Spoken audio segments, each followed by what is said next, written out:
అందరికీ నా హృదయపూర్వక నమస్కారాలు. జనసేన మద్దతుదారులకి, జనసేన వీర మహిళలకి, జన సైనికులకి, ఆంధ్రప్రదేశ్ ప్రజలకి, ప్రతి వర్గాలకి అందరికీ పేరు పేరున నా హృదయపూర్వక నమస్కారాలు. ఈ ఎన్నికలు ఈ మే 13న చాలా కీలకమైన ఘట్టం చేరుకోబోతుంది. మన భవిష్యత్తుని మనం నిర్దేశించుకునే సమయం.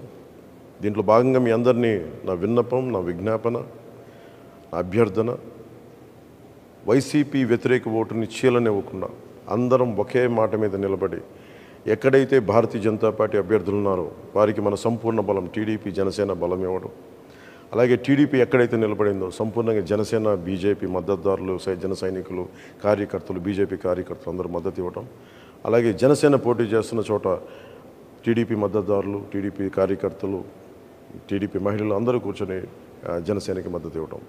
సమిష్టిగా ఇది కూటమి గెలుపు, ఆంధ్రప్రదేశ్ గెలుపు.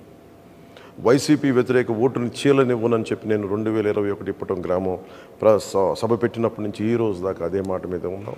అదే బాధ్యతతోటి ముందుకు తీసుకెళ్తా ఉన్నాం. భారతీయ జనతా పార్టీ నరేంద్ర మోదీ గారి నాయకత్వంలో నడుస్తున్న ఈ దేశం ఖచ్చితంగా ఆయన ఆశీస్సులు మన రాష్ట్రానికి ఉండాలి.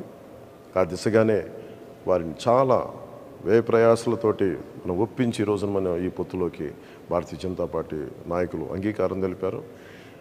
నాకు చాలా చిన్న వయసులో నేను చదువుకున్నది ఎంజీఆర్ గారి మాటలు గుర్తున్నాయి.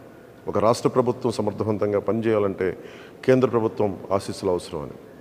ఆ వాక్యం నా మీద చాలా బలమైన ప్రభావం చూపించింది.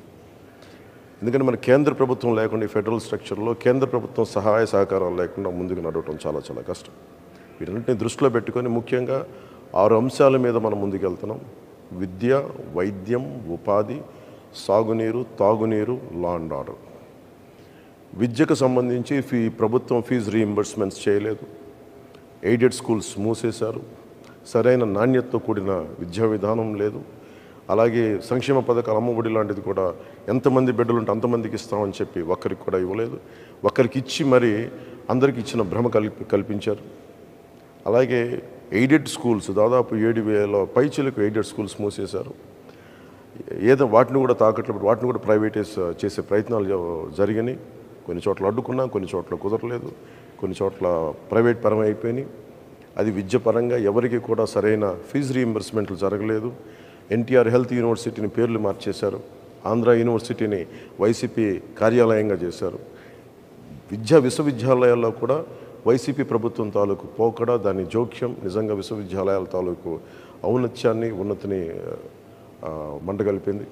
ఇవన్నీ మార్చుకోవడం, భవిష్యత్తులో నాణ్యమైన విద్య, విశ్వవిద్యాలయాల తాలూకు దాని తాలూకు సమగ్రత కాపాడుకునేలాగా ఉంటాము. అలాగే మనకి వైద్యానికి సంబంధించి మనం ప్రతి కుటుంబానికి 25 లక్షల రూపాయలు మనం హెల్త్ ఇన్సూరెన్స్ ఇస్తూ ఉన్నాం కూటమి ప్రభుత్వం తరపు నుంచి. అలాగే primary health care, secondary health care, tertiary health care అన్ని గవర్నమెంట్ హాస్పిటల్స్ని చాలా బలోపేతం చేస్తాం.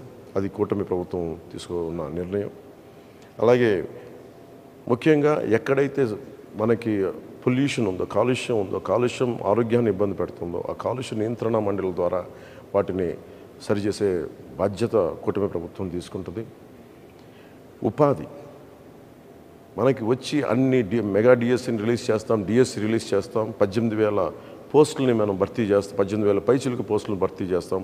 పోలీస్ కానిస్టేబుల్స్, ఎస్ఐలు పోస్టులు భర్తీ చేస్తాం. నిరుద్యోగాన్ని రక్కసిని పారదోలుతామని చెప్పి మనకి ప్రభుత్వంలోకి వచ్చిన వ్యక్తి కనీసం పట్టుమని 10 ఉద్యోగాలు కూడా ఇవ్వలేదు. కేవలం సంక్షేమం, తను అనుకున్న సంక్షేమం కూడా పూర్తి స్థాయిలో కాకుండా అరాకొర సంక్షేమంతో దాన్ని ఎక్కువ అడ్వర్టైజ్మెంట్స్ తోటి ముందుకు తీసుకెళ్ళి సంక్షేమాన్ని కూడా సంపూర్ణంగా చేయలేకపోయిన ప్రభుత్వం, ఉపాధి ఇవ్వలేకపోయిన ప్రభుత్వం, మనకి జాబ్ క్యాలెండర్ రిలీజ్ చేయలేని ప్రభుత్వం. ఇది మారాలి అంటే ఖచ్చితంగా మన కూటమి ప్రభుత్వం రావాలి. వచ్చిన వెంటనే ముందుగానే మన మెగా డిఎస్సిని మనం దాని మీదే ఉంటుంది, ముందుకు తీసుకెళ్తాం రాగానే. అలాగే సిపిఎస్ కాంట్రిబ్యూటరీ పెన్షన్ స్కీమ్కి సంబంధించి మాట ఇచ్చి మరి వెనక్కి వెళ్ళిపోయాడు. వారం రోజుల్లో సంతకం పెడతానని చెప్పిన వ్యక్తి ఈ రోజున దాన్ని వదిలేశాడు, గాల్లోకి వదిలేశాడు. అలాగే టీచర్ల భవిష్యత్తుని కూర్చోబెట్టి మద్యపానాల మనకి స్కూల్స్లో పాఠాలు చెప్పి టీచర్లను తీసుకెళ్ళి మనకి యారక్ షాపుల దగ్గర, సారాయి షాపుల దగ్గర క్యూల్లో సరిచేసే బాధ్యతలు అప్పచెప్పాడు.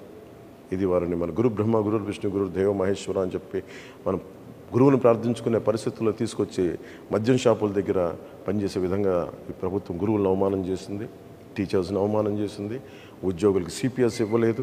వీటన్నిటిని దృష్టిలో పెట్టుకొని నేను గురువులకి గౌరవం ఇచ్చేలాగా, వారికి వేతనం సకాలంలో అందేలాగా, అలాగే సిపిఎస్, నేను ఒక మాజీ ప్రభుత్వ ఉద్యోగి కొడుకుగా, నేను ఉమ్మడి ఆంధ్రప్రదేశ్ మాజీ ప్రభుత్వ ఉద్యోగి కొడుకుగా నాకు కష్ట నష్టాలు తెలుసు.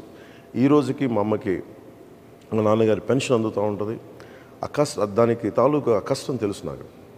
అలాంటిది కంట్రిబ్యూటరీ పెన్షన్ స్కీమ్ పదవి విరమణ చేసిన ఉద్యోగులందరికీ కూడా సంవత్సరం లోపు నేను మీకు మాటిస్తున్నాను, సంవత్సరం లోపు దీనికి పరిష్కారాన్ని కనుక్కొని మీ పదవీ విరమణ మీకు భయపెట్టేది కాదు, మీకు భరోసా ఇచ్చేదిలాగా ఉంటుందని చెప్పి మనస్ఫూర్తిగా నేను మీకు పదవి విరమణ చేయబోతున్న విద్యార్థులు మన ఉద్యోగులందరికీ నేను తెలియజేసుకుంటా ఉన్నాను.